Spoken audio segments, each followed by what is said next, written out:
সত্যপাল মালানী, উল্লাসনগর। আমার ধারণা ডক্টর জাকির নায়েক শ্লোক নিয়ে খেলা করছেন। উনি শুধু শ্লোক নিয়ে খেলা করছেন।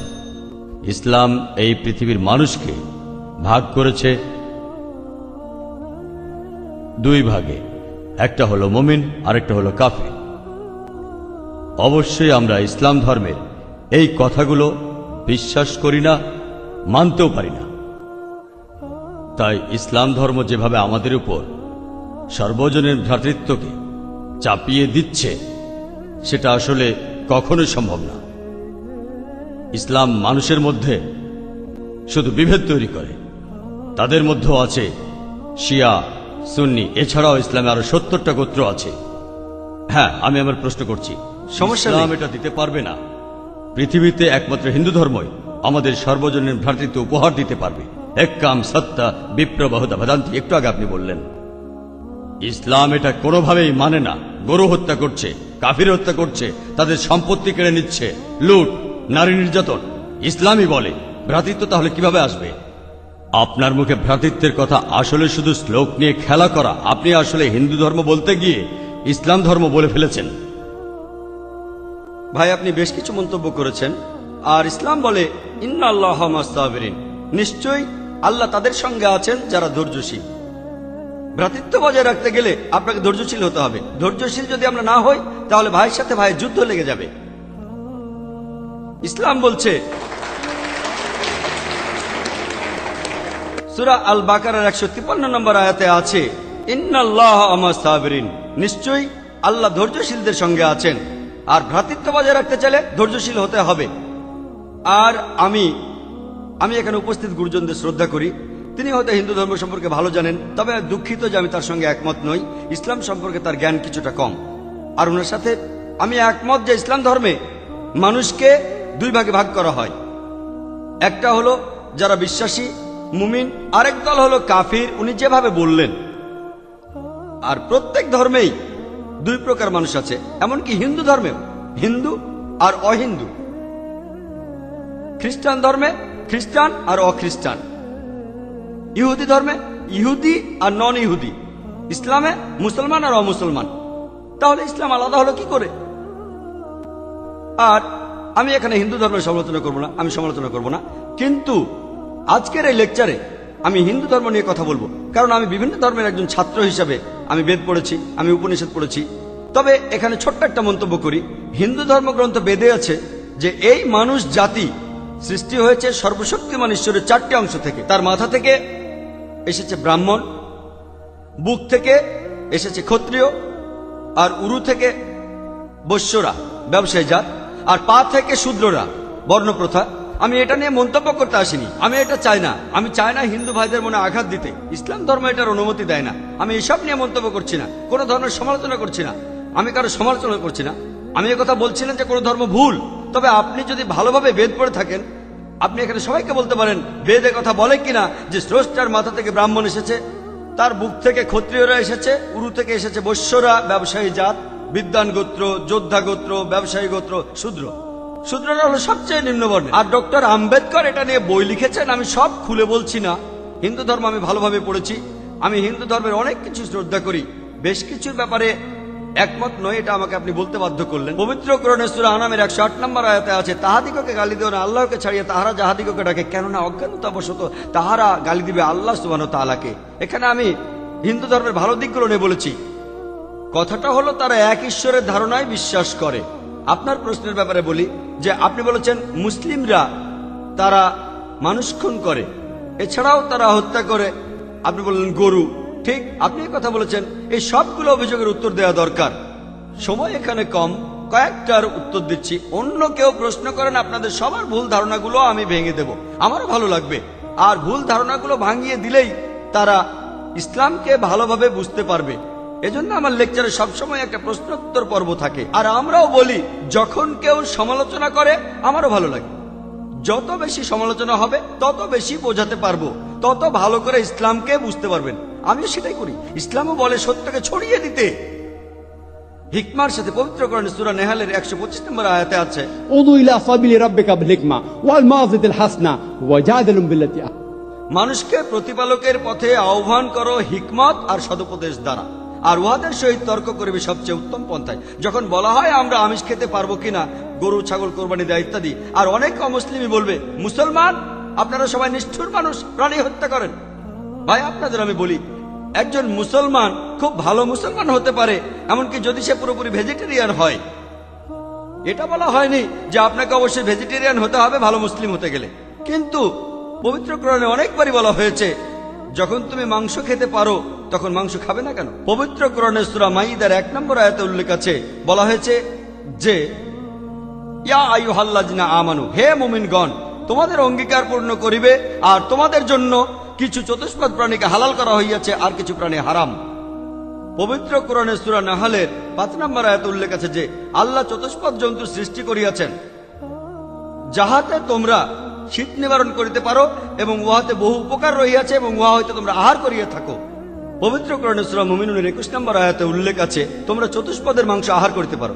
আমরা জানি যে আমিষে, এখানে অনেক ডাক্তার আছেন, আমিও একজন মেডিকেল ডাক্তার, এতে অনেক প্রোটিন আছে, প্রচুর আয়রন আছে, আর এগুলো খুবই সুস্বাদু। আর এইসব আমিষ জাতীয় খাবারে আপনি যে প্রোটিন পাবেন, এই পরিমাণ প্রোটিন আর কোথাও পাবেন না, আপনি পাবেন না। নিরামিষের মধ্যে সয়াবিনে আপনি সবচেয়ে বেশি প্রোটিন পাবেন, সেটাও আমিষের প্রোটিনের চেয়ে অনেক কম। আর এবার আমি গরু হত্যা নিয়ে কিছু কথা বলি।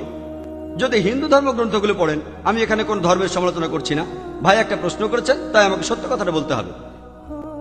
হিন্দু ধর্মে আমিষ খাওয়ার অনুমতি দেওয়া হয়েছে।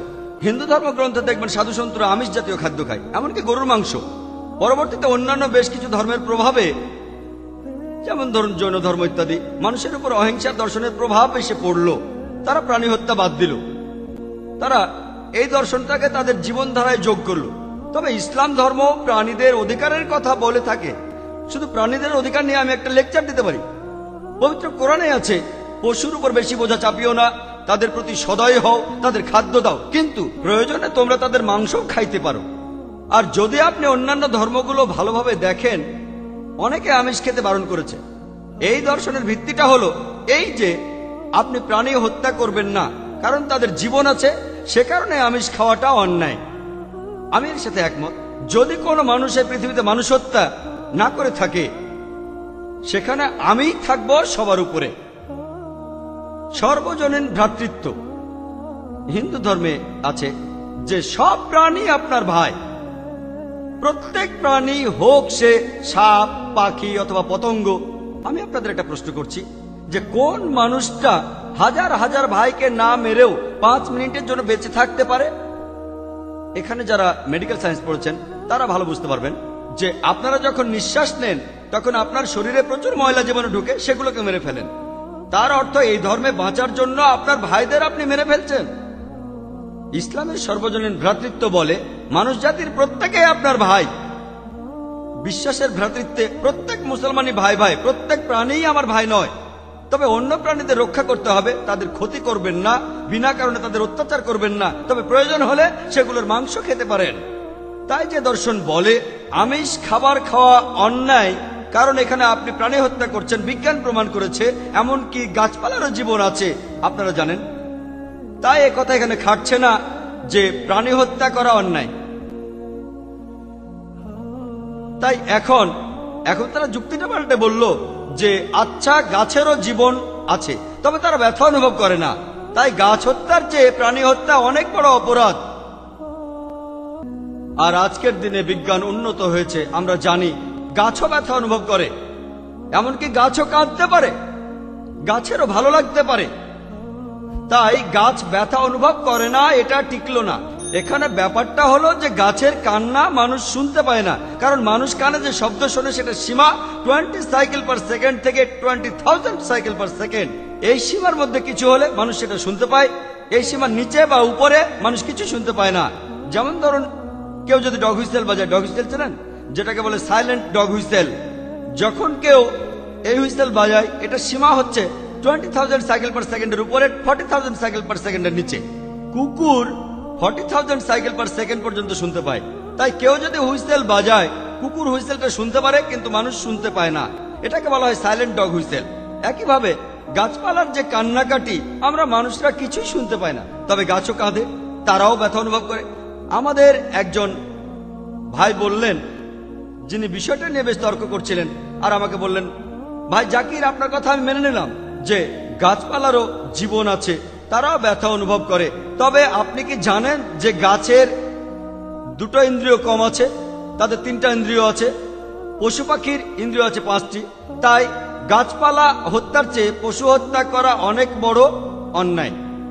আমি তাকে বললাম যে ভাই, ধরুন আপনার একজন ছোট ভাই আছে, সে ছোটবেলা থেকে বোবা আর কালা, দুটো ইন্দ্রিয় কম, সে বড় হওয়ার পরে কেউ একজন তাকে খুন করে ফেললো, আপনি কি বিচারককে বলবেন, ও মি লর্ড, এই খুনিকে কম শাস্তি দিন কারণ আমার ভাইয়ের দুটো ইন্দ্রিয় কম ছিল, এই কথাই বলবেন? আপনি বলবেন, ও মি লর্ড, তাকে দ্বিগুণ শাস্তি দিন কারণ সে একজন নিষ্পাপ মানুষকে হত্যা করেছে। তাই ইসলামে এটা কোনো যুক্তি নয় যে 2 বা 3টা ইন্দ্রিয়। পবিত্র কোরআনের সূরা বাকারার 168 নম্বর আয়াতে আছে, যে বৈধ খাদ্যবস্তু আছে তাহা তোমরা আহার করো। তার অর্থ যেগুলো বৈধ আর হালাল খাবার সেগুলো খেতে পারো। আর এ কারণে আপনারা দেখতে পাবেন যে গবাদি পশু, আল্লাহ সুবহানাহু ওয়া তাআলার ইচ্ছায় গবাদি পশু বংশ বিস্তার করে বেশ তাড়াতাড়ি, মানুষ এবং অন্যান্য পশুর তুলনায় বেশ তাড়াতাড়ি দ্রুত বংশ বিস্তার করে।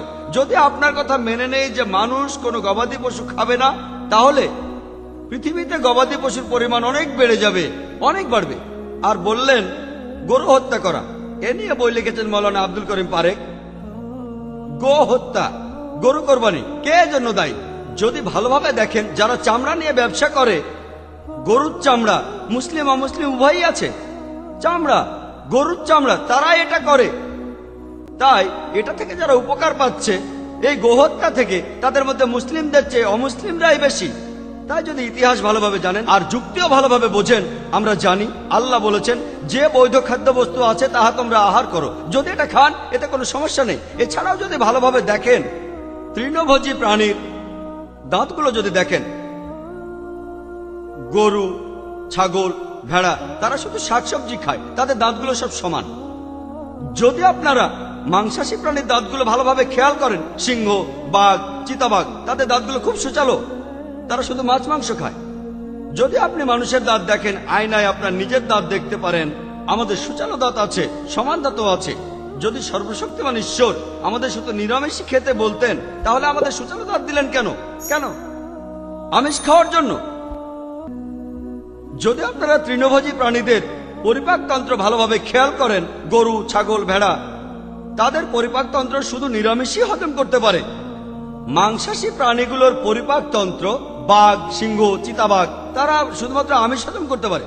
আর আমাদের মানুষের পরিপাকতন্ত্র আমিষ নিরামিষ দুটোই হজম করতে পারে। যদি সর্বশক্তিমান ঈশ্বর আমাদের শুধু নিরামিষই খেতে বলতেন, তাহলে কেন এমন পরিপাকতন্ত্র দিলেন যেটা আমিষ নিরামিষ দুটোই হজম করতে পারে? তাই বিজ্ঞান নিয়ে যদি পরীক্ষা করেন, সৃষ্টিকর্তা আমাদের আমিষ নিরামিষ দুটোই খাওয়ার অনুমতি দিয়েছেন। আশা করি উত্তরটা পেয়েছেন।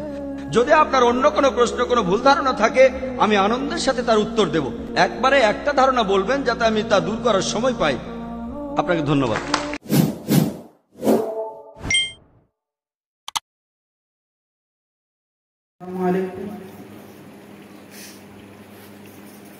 বিদায় নেওয়ার পালা আজি, বিদায় নেওয়া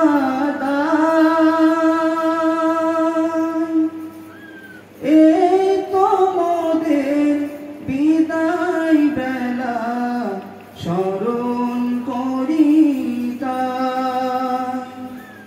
পড়ার তরে এসেছিলাম চৌবেড়িয়া মাদ্রাসাতে,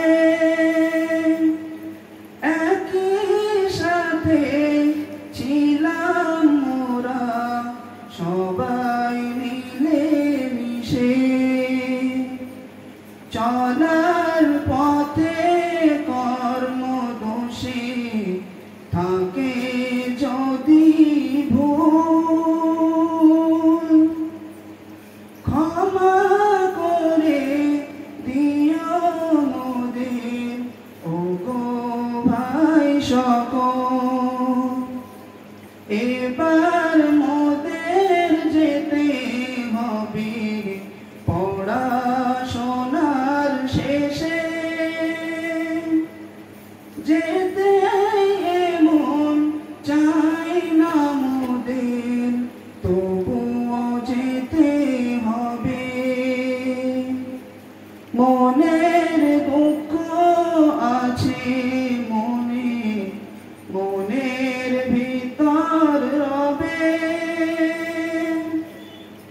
পড়বে মনে বারে বারে চৌবেরিয়ার তরে মদের হুজুর সোনার হুজুর রইব তাদের ছেড়ে তাদের কথা পড়লে মনে দুঃখ যাইবে বেড়ে রোজ সকালে পড়ার করে ডাকবে না তো আর এর পরেতে কোরআন হাদিস শুনবো বলো কার জীবন মদের গড়ে দিলেন দুইজন হুজুর মিলে তাই তো তাদের কথা শুধু পড়বে যে মনে মাদ্রাসা না পাইব তখন পাইব শুধু ব্যথা পড়বে মনে বারে বারে তোমাদেরই কথা দোয়া করো মোদের তরে ও গো সাথী ভাই আমরা জানো থাকতে পারি হকের উপর ভাই বিদায় নেওয়ার পালা আজি বিদায় নেওয়া দায়